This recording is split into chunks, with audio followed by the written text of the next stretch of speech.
Dentro l'album italiano c'è una canzone che a me piace moltissimo e che si chiama Signora, una canzone dedicata a tutte quelle donne che sono state in qualche modo deluse nella vita in amore e che hanno deciso di non volerne più sapere, di fare marcia indietro, e quindi poi si ritrovano davanti in un momento magico un uomo e magari decidono di cambiare idea. Insomma, è molto carino il contenuto, è molto carina la canzone.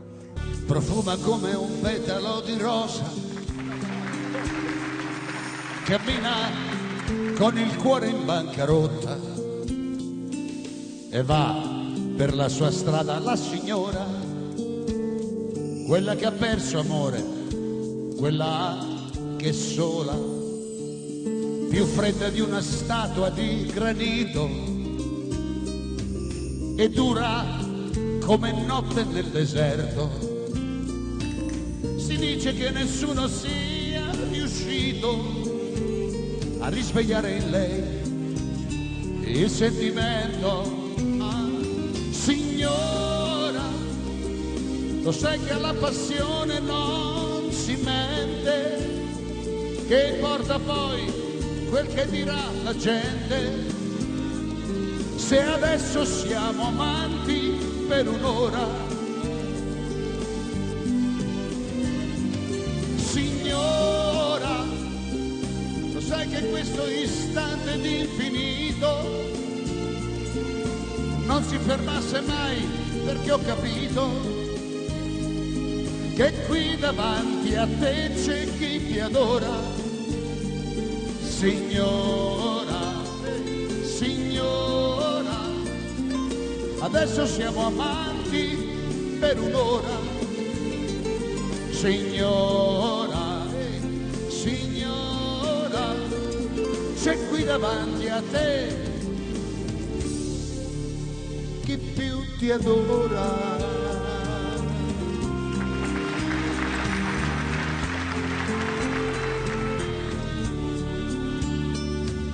Per troppo tempo sei rimasta sola, con qualche tuo ricordo per amico. Adesso sai che il pianto non consola, per questo siamo qui e te lo dico. Signora, lo sai che alla passione non si mente, che importa poi quel che dirà la gente, se adesso siamo amanti per un'ora. Signora, vorrei che questo istante di infinito non si fermasse mai, perché ho capito che qui davanti a te c'è chi ti adora.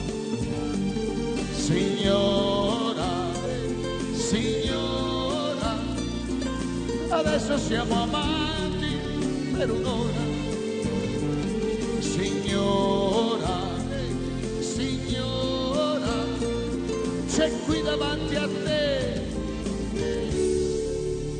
chi più ti adora.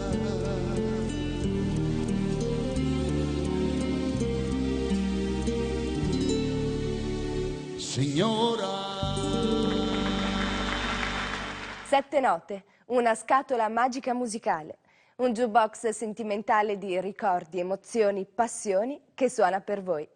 Vi aspettiamo la prossima settimana. Buonanotte. Sono io, non mi attaccare, lasciami parlare, tutto in un minuto non si può spiegare. Sì, lo so che è stato solo un malinteso, io ti chiedo scusa, ero assai nervoso ed anche un po' agitato quando ho visto che ti ha salutato. Lo so che non